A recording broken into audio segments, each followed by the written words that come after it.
I've always been fundamentally committed to protecting people's health and the environment and the planet on which we depend.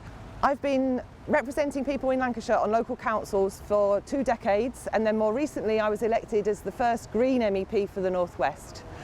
Gina Dowding would be an absolutely brilliant MP for Fylde. I've just been with Gina at the launch of her Green New Deal North West report. In a few months she pulled together a real plan for the way forward in terms of tackling our climate emergency and our social emergency and our state of nature as well.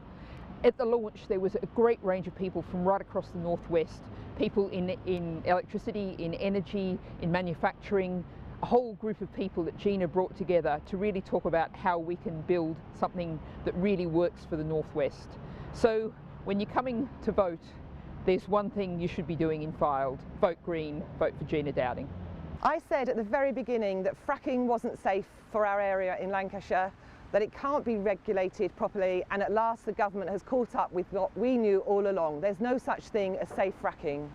I think people want someone they can trust as their MP, to know that their voices are going to be listened to and that their MP will bring their issues from Lancashire down to Westminster. This is the most important election that we have had in decades. This is the climate election, and it is hugely important to have more authoritative green voices here at Westminster, putting the climate emergency at the top of the political agenda.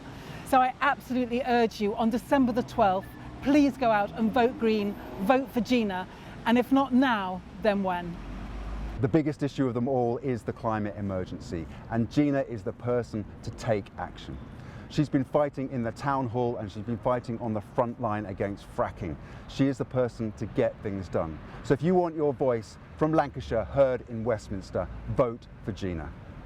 And if I'm your MP, you will be guaranteed a strong voice for the people of Lancashire and the Fylde here in Westminster.